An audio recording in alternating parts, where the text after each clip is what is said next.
পুরোধায় কিন্তু ছিলেন কবি সুফিয়া কামাল।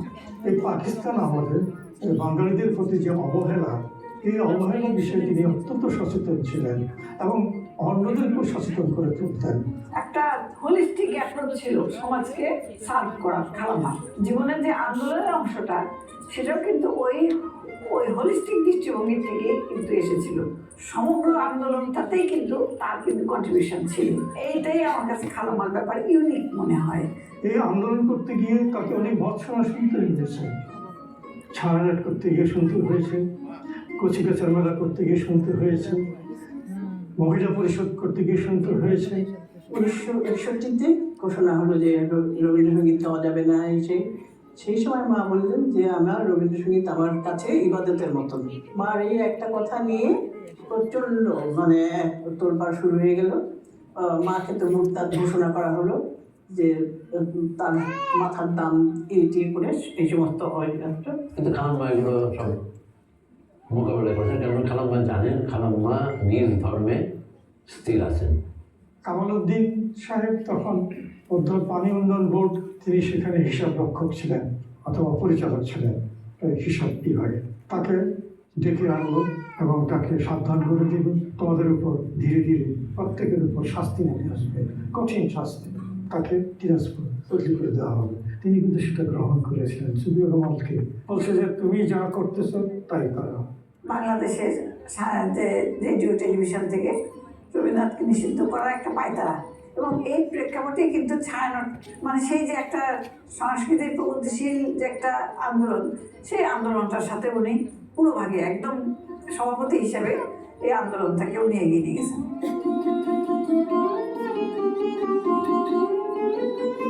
আমার বয়স তখন 13, ছায়ানটে ভর্তি হয়ে ছায়ানট তখন কেবল শুরু হলো, বাংলা একাডেমিতে ক্লাস হতো এবং সারা বছর প্রচুর অনুষ্ঠান হতো, এবং এগুলোর ভিতরে থেকেই ওনাকে আমি দেখি।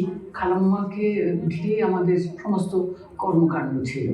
আমার উপরে ভার ছিল যে খালাম্মাকে নিয়ে আসবো মিটিংয়ে, আবার যাওয়ার সময় ওনাকে বাড়িতে পৌঁছে দিতাম। এইগুলো ওনার বাসায় যাতায়াত হতে লাগলো। ওনাকে যে পেলাম, একটা মস্ত বড় পাথেয় হয়ে থাকলো। 67-68 দিকে বোধহয় হবে, যখন প্রথম মতিয়া চৌধুরী অ্যারেস্ট হলেন। আমরা ভাবলাম যে প্রথম মহিলা রাজবন্দী, ওনার মুক্তির দাবিতে মহিলাদের একটা স্বাক্ষর সংগ্রহ করি। এই স্বাক্ষর সংগ্রহ করার জন্য যে কোন মহিলার কাছে যাওয়া যায়, কিভাবে যাওয়া যায়, এইসব চিন্তা করতে করতে সুফিয়া কামালের কাছে গেলাম। খালাম্মার কথা বলার জন্য কিন্তু কোনো স্পেশাল জায়গা লাগতো না। খালাম্মা রান্নাঘরেতে তরকারি করতেছেন, উনি তো এখানে এসে বস, ছোট্ট ছোট্ট কতগুলো টুল দিলেন, ওনার পায়ের পাশে বিড়াল ঘুরছে আর উনি তরকারি করতেছেন, একটা করে ফেলতেছেন, এটা পচে গেছে, এটাই হয়েছে, আচ্ছা কি জানে যে কি বলতেছিস, খুব ভালো করেছিস, তোরা এসেছিস, এরকম মহিলাদের নিয়ে করছিস ঠিকই আছে, কিন্তু শুধু মহিলাদের নিয়ে কেন করবি?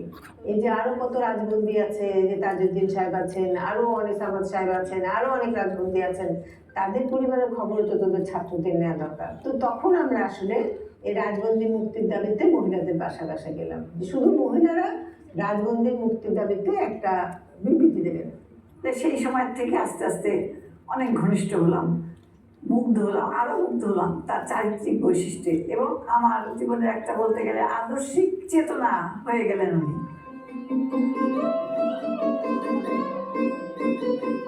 ইতিমধ্যে আমাদেরও ছাত্রত্ব শেষ হয়ে যাচ্ছে, ঠিক সেই সময় খালাম্মার কাছ থেকেই প্রস্তাব আসলো যে সবার সংগঠন আছে, মহিলাদের কোনো সংগঠন নাই, তোরা মহিলাদের একটা সংগঠন কর।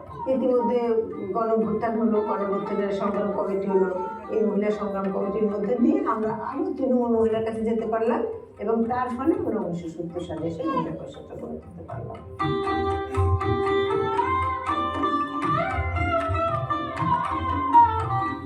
খালাম্মার যে কন্ট্রিবিউশন মহিলা পরিষদের, এটা অকল্পনীয়। ওনার যে গ্রহণযোগ্যতা, সেটাকে আমরা যদি ব্যবহার না করতে পারতাম, তাহলে সর্বস্তরের নারীদের মধ্যে কাছে পৌঁছানো, এটাও কিন্তু মহিলা পরিষদের জন্য খুবই একটা ডিফিকাল্ট টাস্ক হয়ে যেত। যখন মহিলা পরিষদ গঠন হলো, তখন কিন্তু খালাম্মা ছিলেন রোকেয়া সাখাওয়াত হোসেনের উত্তরসূরি। আর এখানে মহিলা পরিষদের যারা ছাত্র আন্দোলনের নেত্রীরা আসেন, সেই সময়কার যে সামাজিক আন্দোলনে যারা যুক্ত ছিলেন, তারা কিন্তু যৌথভাবে মহিলা পরিষদের সংগঠনটা করলেন। তাহলে এই যে জেনারেশন, দুই জেনারেশনের মধ্যে একটা সেতু বন্ধন, এই সেতু বন্ধন নিয়ে কিন্তু একটা অন্তর্ভুক্তমূলক যেটা আমরা বলে থাকি, সেই কাজটা কিন্তু শুরু হলো।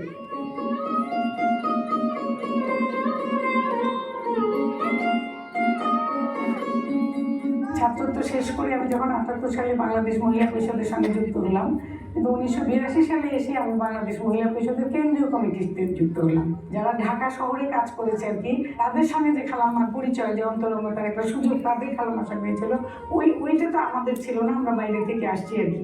কিন্তু তরুণ একজন সংগঠক, তরুণ একজন কেন্দ্রীয় কমিটির সদস্য হিসেবে যথেষ্ট মনোযোগী ছিলেন আমাদের প্রতি। নারী নির্যাতন, নারী ধর্ষণ, হত্যা, আত্মহত্যা, নানা রকমভাবে নারীকে নিগৃহীত করা, এই সমস্ত সোচ্চার আন্দোলন গড়ে তোলার জন্য তিনি কিন্তু সামাজিক প্রচলিত আন্দোলনের একটা ভূমিকা রাখেন।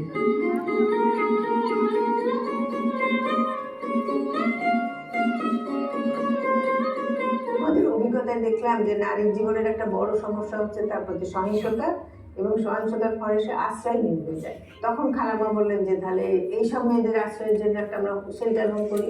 আমরা রোকেয়া সদর করলাম অস্থায়ী শেল্টার হোম।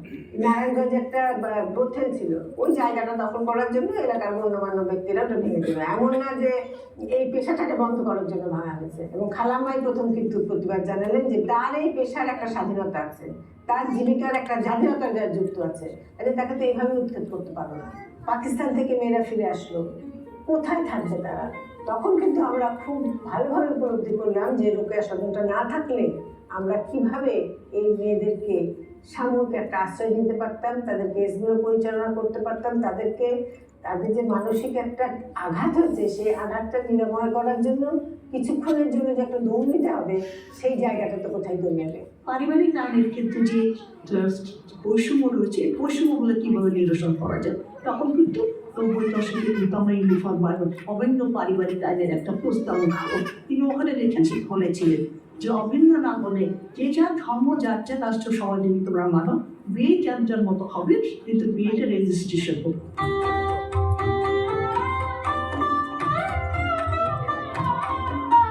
এরশাদের আমলে যখন খুব আন্দোলন চলছে, 144 ধারা দেওয়া হলো, আমরা বাংলাদেশ মহিলা পরিষদ প্রেস ক্লাবে 144 ধারা ভাঙার আমরা একটা ওখানে যে আমরা জমায়েত হলাম। সেই সময় কিন্তু খালাম্মা কিন্তু পথে যেয়ে কিন্তু বসে আছে।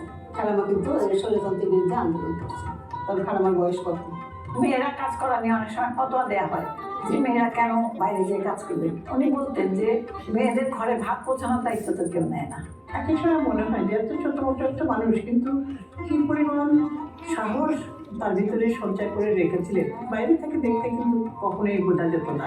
লাস্ট উনি শহীদ মিনার এসেছেন একটা হুইল চেয়ারে, একটা কর্মসূচি ছিল, উঠতে পারেন না শহীদ মিনার, কিন্তু উনি তারপরে উনি এসেছেন। মানে মহিলা পরিষদের সাথে ওনার এই যে যাত্রা মুক্তিযুদ্ধের আগের থেকে শুরু হয়েছিল, সেই যাত্রায় ছিলেন।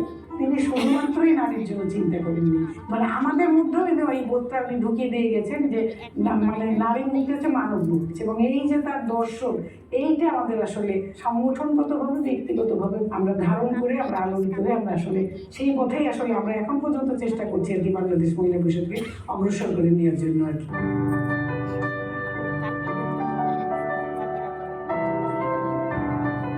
7ই মার্চের যে বঙ্গবন্ধুর রেসকোর্স ময়দানে যে ঘোষণাটা হলো, সেই ঘোষণা নার্গিস জাফর, আমি এবং খালাম্মা আমরা তিনজন একসাথে গিয়েছিলাম রেসকোর্সে।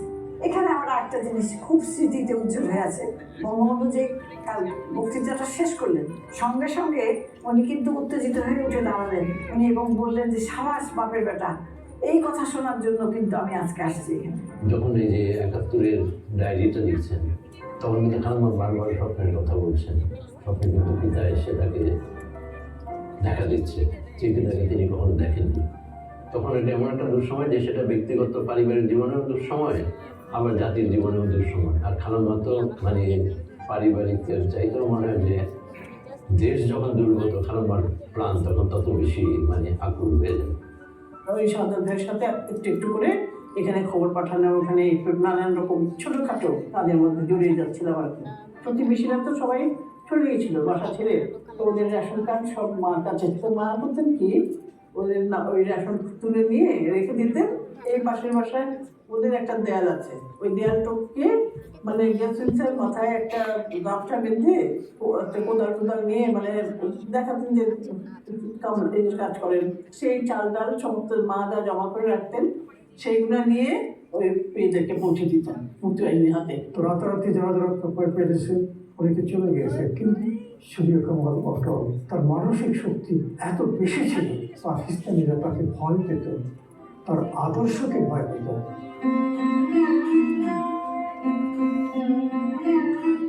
মানে পাকিস্তান বেতার থেকে যখন তাকে বলতে বলা হলো আর কি যে উনি এখানে ভালো আছেন বাইটা, উনি তো সেটা প্রত্যাখ্যান করেছেন অনেক সাহসের সঙ্গে। উনি এটা ওনাকে দিয়ে কিন্তু কিছু বলাতে পারেনি আর কি, সেরকম একটা সময়। তার নিজের দুই কন্যাকে, সুলতানা কামাল এবং সাইদাকে, উনি পাঠিয়ে দিলেন যেন যুদ্ধে অংশগ্রহণ করে। আমার ভাই থাকতো আমেরিকার বস্টনে, তো আমরা ভাইকে চিঠি লিখতাম, তো ভাই আবার ওই চিঠি মা বাবাকে পাঠাতো। এইভাবে আমাদের খবরটা ওরা মানে পাওয়া যেত আর কি। ঢাকায় অপারেশন খুব এসে আলতাবাবু বাস থেকে আমি ধরা পড়লাম, ও টর্চার করেছিল অনেক। এসে দেখি যে না বারান্দায় বসে আছেন, ঘুরে ফিরে আমাদের তাকিয়ে কোনো কথা আর বলতে পারেন না।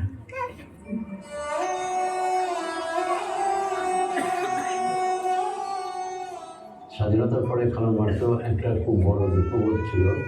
খালাম্মার বড় মেয়ের স্বামী আব্দুল কাহার, তাকে চট্টগ্রামে স্বাধীনতার আগে তার জীবন অবসান ঘটে। গেছিলেন তার বোনের চৌধুরী বলি বা জিসিদের বলি, কত মানুষকে খালাম্মা হারালেন আর কি। ওই মা কিন্তু ভীষণ ভালোবাসতেন মেহরুন্নেসাকে। কি পরিমাণ কষ্ট পেয়েছেন মেহরুন্নেসার বিয়েতে, যে কি মেরে ফেলেছে, ওকে মেরে ফেলেছে, এ নাই ও নাই, মানে এক একটা খবর যে পাই মানে একটু বুকটা ভেঙে যায় আর কি। কীভাবে বেঁচে থাকবো, আমাদের তো বেঁচে থাকাই কঠিন হয়ে যায়। মা কিন্তু তখন আমাদেরকে সাহস দিতেন। 16 তারিখ তো দেশ স্বাধীন হলো, 17 তারিখে আমরা ঢাকায় তখন কোথায় আমরা একত্র হতো, যখন চট করে যেলাম শহীদ মিনারে। শহীদ মিনারে আমরা একত্র হলাম, সেখানে আরো অনেকেই তখন আসতেছে, খালাম্মাও সেখানে এসে উপস্থিত।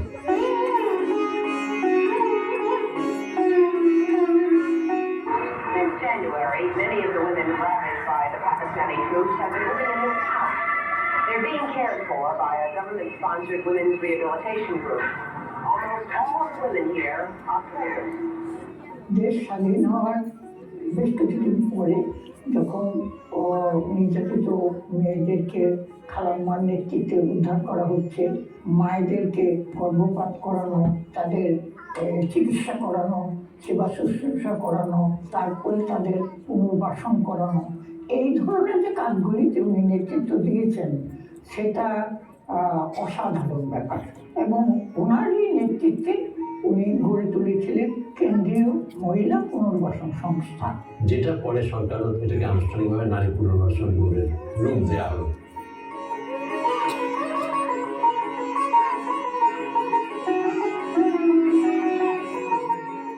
রেড ক্রস থেকে নানান জায়গা থেকে নানান জিনিসপত্র আসতেছে, তারপরে অর্থ আসতেছে। খালাম্মার স্বামী কামাল সাহেব উনি নিজের থেকে এগিয়ে আসলেন যাতে খালাম্মার কোনো ওই অর্থ ব্যবস্থা ইত্যাদির কারণে যেন খালাম্মার সুনাম অক্ষুণ্ণ থাকে। খালুজান এত সুন্দর করে সেগুলি ব্যবস্থা করেছেন। সেই সাথে আমাকে দায়িত্ব দেওয়া হয়েছিল পরিচালক হিসেবে। খালাম্মার এবং বদরুন্নেসা আহমেদের আদেশে, নির্দেশে, পরামর্শে আমি কাজগুলি করতে সক্ষম হয়েছি। মা যে কত ভালোবাসা দিয়ে, মমতা দিয়ে ওদের সঙ্গে যে কাজ করতেন যে বলার না। বহু মেয়ে তার ব্যক্তিগত জীবনের অনেক কিছু নিয়ে খালাম্মার কাছে আশ্রয় পেয়েছে। ফেরদৌসী প্রিয়বাসিনী, তাকে খালাম্মা যে সাহস শক্তি দিয়েছে এবং উনিও যেটা করেছেন।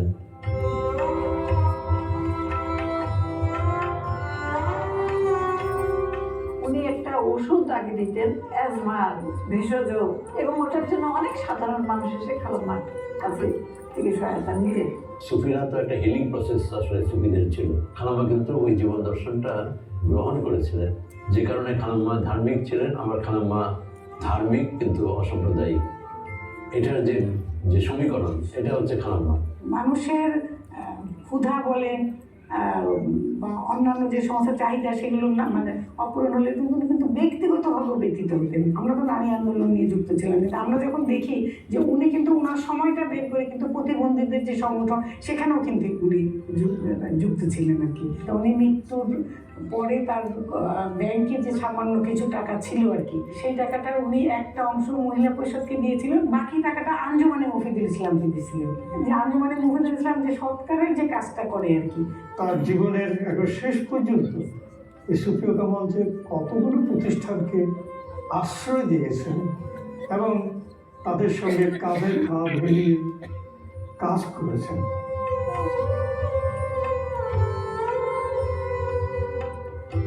যখন যুদ্ধাপরাধীদের বিচারের জন্য একটা জোর দাবি সংগঠিত হয়ে উঠছিল আর কি, এটা যখন একটা সাংগঠনিক কাঠামোতে একটা ঘাতক দালাল নির্মূল কমিটি হলো, তখন তো সুফিয়া কামালকেই প্রধান করার জন্য প্রস্তাব আসলো যারা কাজ করছিলেন তাদের দিক থেকে। কিন্তু সুফিয়া কামাল তখন উনি প্রস্তাব দিলেন যে জাহানারা ইমাম এটা আরও অনেক ভালোভাবে এই দায়িত্বটা পালন করবেন। এটাও একটা খুব তার চরিত্রের একটা অসাধারণ একটা দিক। নানা নারী সম্মেলনে কিন্তু খালাম্মা যোগ দিয়েছেন। সোভিয়েত ইউনিয়নে, বুলগেরিয়াতে, তখন যে সমাজতান্ত্রিক দেশে যে নারী সম্মেলনগুলো হয়েছিল সেগুলো সবগুলোতে কিন্তু খালাম্মা যুক্ত হয়েছে। 1993 সালে ভিয়েনায় আন্তর্জাতিক মানবাধিকার সম্মেলন হলো। সেখানে কিন্তু নারীর অধিকারের কিন্তু দুটো স্লোগান আসলো। একটা হচ্ছে নারীর অধিকার মানবাধিকার, নারীর প্রতি সহিংসতা মানবাধিকার লঙ্ঘন। খালাম্মা কিন্তু 1980 সালে তার বক্তৃতায় বলেছিলেন এই কথাটা যে নারীর অধিকার মানবাধিকার। মেয়েরা তাদের তাদের অধিকার বুঝে পায়, যারা তাকে মানুষ হিসাবে, খালি মূল মানুষ বলেন, মানুষ, তারা যে মানুষ সেই হিসেবে দাঁড়াতে পারে। যতদিন মেয়েরা নিজেরা শক্তি সঞ্চয় করে আত্মরক্ষা করতে পারে পুলিশে, তখন তারা সত্যিময়ী হয়, সাহসী হয়। বেগম রোকেয়া বলে গেছিলেন 100 বছর আগে যে কথা, যে তোমরা বোরকা ত্যাগ করো, তোমরা অবরোধ ভাঙো, তোমরা বেরো, তোমরা সাহসী হো। আজকে মেয়েরা সেই রকম হয়, যদি সাহসী হয়ে বেরিয়ে আসে। আর সেই জন্যই আমার এই সারা জীবনের স্বপ্ন আমি দেখি।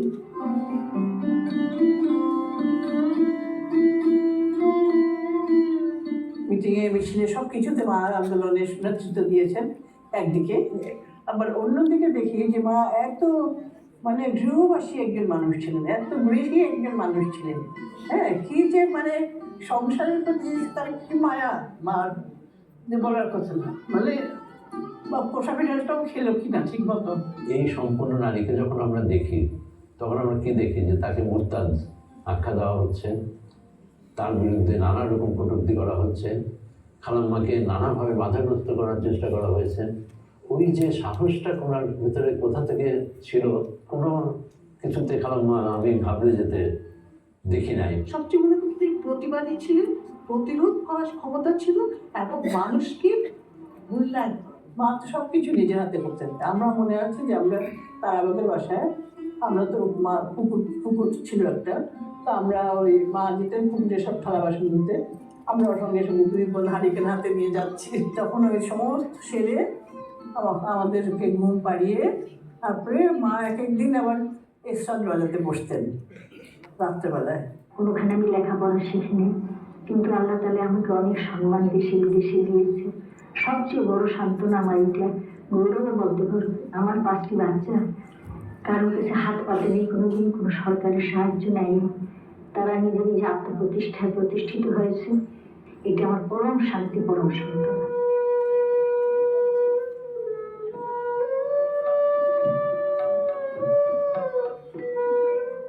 আমরা তো ওনাকে মায়ের মতন পেতাম। যখনই যেতাম ওনার বাসায় অনেক মানুষ থাকতো। এই খাবার টেবিলে চা হচ্ছে, ঢালাও চা খাওয়া হচ্ছে, মিষ্টি হোক, সিঙ্গারা হোক, নাস্তা, ওইখানে সবার সাথে দেখা হতো, গল্প, আড্ডা। মানুষ তো কতভাবেই আসতো, কত রকম সাহায্য, কত রকম তাদের কষ্ট নিয়ে নিয়ে আমার কাছে আসতো। কিন্তু সবসময় দেখতাম যখন তারা ফিরে যেত, তখন কি রকম একটা উজ্জ্বল মুখে ফিরে যেত। দুশ্চিন্তা করে গেছেন 21 শতাব্দীকে নিয়ে, যে 21 শতাব্দীর ভবিষ্যৎ কি হবে। আজকে আমাদের যে মানবিক মূল্যবোধের ক্ষেত্রে যে পরিবর্তন হচ্ছে, এই মানবিক মূল্যবোধের পরিবর্তন কি আমাদেরকে 21 শতাব্দীতে নানা চ্যালেঞ্জের মুখোমুখি করাবে? আমরা কি মানুষের পাশে থাকবো, নাকি যন্ত্রের সাথে আমরা ভেসে যাব? ব্যক্তিত্বটা এত ছড়ানো, মনে হয় যে খালাম্মার সবটা আমরা এখনো বুঝে উঠতে পারিনি। সেই 60-এর দশকে কবিতা তার প্রায় 12টি কবিতার বই বুঝিয়েছিল। এরপর তো অনেক কবিতার বই বুঝিয়েছে, প্রবন্ধের বই বুঝিয়েছে। আর আমার একটা লেখা আছে না যে নিঃশ্বাস নিঃশেষ পুষ্প বিকাশের প্রয়োজনে। বা খালাম্মা কিন্তু আসলে নিঃশ্বাস করেছেন, পুষ্প বিকাশের প্রয়োজনেই তিনি কাজ করে গেছেন। গীতাতে পরিষ্কার আছে যে কর্মযোগ্যই হলো পৃথিবীর শ্রেষ্ঠ। কবি সুফিয়া কামাল একেবারে গীতার সেই লাইনটি অক্ষরে অক্ষরে কর্মযোগ্য দিয়ে উনি প্রমাণ করে গেছেন। খালাম্মা 11 বছর বয়স থেকে অশ্বিনী কুমারের পুত্রবধূর সাথে সমাজ কল্যাণমূলক কাজ করতে শুরু করেছেন এবং 99 বছর বয়সে সেই সমাজ কল্যাণমূলক কাজ করতে করতে তার পার্থিব দেহটা বিদায় নিয়েছে। তিনি তো আমাদের অন্তরে আছেন, তিনি সবসময়ের জন্যই প্রাসঙ্গিক। জয়তু সুফিয়া কামাল, আমাদের শ্রদ্ধা, তিনি চিরকাল আমাদের এই বাঙালির হৃদয়ে স্থান পাবেন। আমার তুমি অশেষ করেছ এমন লীলা পুরা